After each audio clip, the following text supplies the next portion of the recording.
Welcome to Finish Desserts, your YouTube channel. So today is another TED Talk day after so long.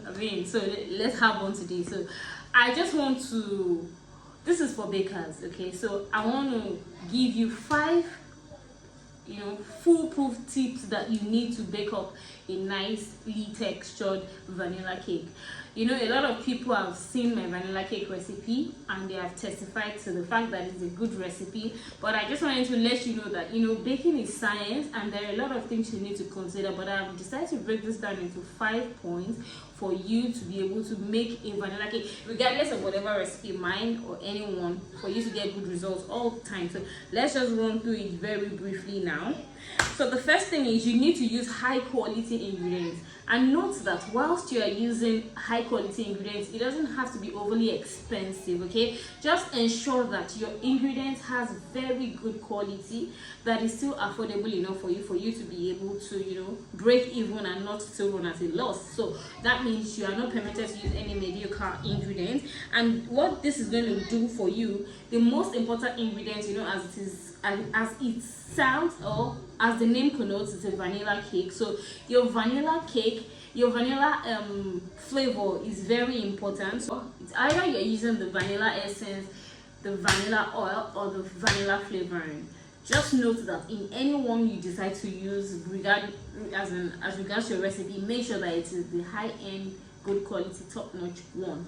In the same vein, for your margarine, your butter, your oil, or whatever fat is going to go into your recipe, ensure to use the ones that have good composition and good quality. This gives you good results all the time because you know that what you put in your cake is what you're going to taste eventually. So number 2 point is ensure to use room temperature ingredients. This is not a point to overlook, especially your eggs. There are even ways to get your eggs to room temperature by just popping it into warm water for a few minutes. If you are not sure, like if you stay in a temperature or an environment that is very chilled or very cold, you need to make sure that it's room temperature so that your eggs don't curdle, so that it doesn't sit. In the same vein with the butter and the milk, that is, if you're using milk in your vanilla cake, which is typical anyway, especially if your butter is a cold-based butter, the ones that you pop into the refrigerator, you'd have to make sure that you bring all of this out hours before use, 2 hours, so that you give it enough time to come to room temperature. And note that when you want to test for room temperature, you have to note that the ingredients is going to be neither hot or cold. It's just going to be like normal temperature. That's why it's room temperature, okay? So that is very important. What this does for your cake is it helps your ingredients to blend together very nicely and evenly, okay? So that is for the second point. So the third point is you do not overmix your batter, even if you are tempted to, especially for vanilla cakes. That's what we're talking about here. You don't mix until you cannot mix your batter. You can't leave it running and do other things. So if your if your recipe calls for you to just fold in, you need to fold in. If it calls for you to mix in just until combined, you need to know all of these terms and know how to stop, when to stop, so that you don't end up with a toughened or a dense cake result. Because over mixing, the very first red flag is for you to have a dense cake recipe or a cake that is tough, like it's stiff, so the fluffiness is going to be tampered with. So that is it about that. So when you say mix just until combined, please stick to that. The number 4 point here is you have to bake your cake at the very right temperature.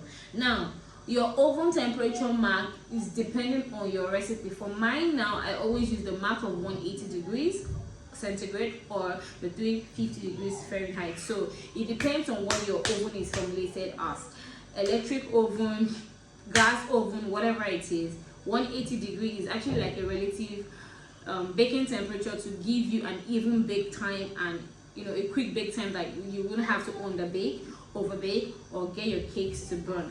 In some cases, some ovens still function properly and still give you perfect cake results at 160 degrees centigrade. So you need to study your oven. Whilst this is science, you need to know what is peculiar with your own instrument or your own equipment, basically. So but the idea is you need to bake at the right temperature, usually between 35 to 45 minutes, your cake is done. But for smaller loaves or smaller sizes, you could do 25 to 35 minutes thereabout, or until your toothpick or your cake tester inserted comes out squeaky clean. It's a vanilla butter cake most times, so you don't want any bit of moisture in it. It's supposed to come out squeaky clean. This is unlike all base cakes that might need to be, wet a little bit in the center and then cook up itself. So that's it about number 4 points. And finally, last but not least, make sure your cakes cool completely before frosting. That's normal, right?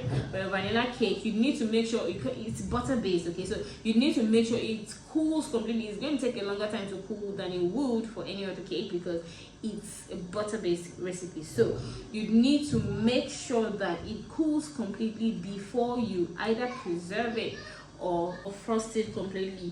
We really don't want your frosting to run around the sides of the cake or mess up your cake eventually, so make sure to get it very completely cool. In some cases you might need to even wrap it up and pop it in the freezer when it is back to room temperature, like when it has cooled completely. That is if the structure of your particular recipe is really so tender and very light. Okay, there are different kinds of textures, so you need to study it again as well. So I think that's going to be all about 5 points. Let me give you very briefly the bullet points now. The first one is use very high quality ingredients. The second one is always use room temperature ingredients only. Make sure not to overmix your batter. Make sure to bake up at the right temperature, and make sure to cool your cakes completely before frosting. So that is going to be all for today. I hope that this very brief video is very helpful to you. It's going to be a game changer for you. For every loophole that you have or you tried in your vanilla cake recipe, you can try all of these tips, and trust me to tell you that you're going to have very good results with your recipe, whichever recipe is going to be, not mine or whatever it is. So try it out, guys, and come back and let me have your feedback. So till next time, guys, I remain your girl, your favorite baker girl, Feminist Dessertsville, and as always, I would always urge you to use the super thanks icon below if you found this video helpful, if you want to give back, or you want to just appreciate your favorite girl. Okay, so till next time, stay with me, guys.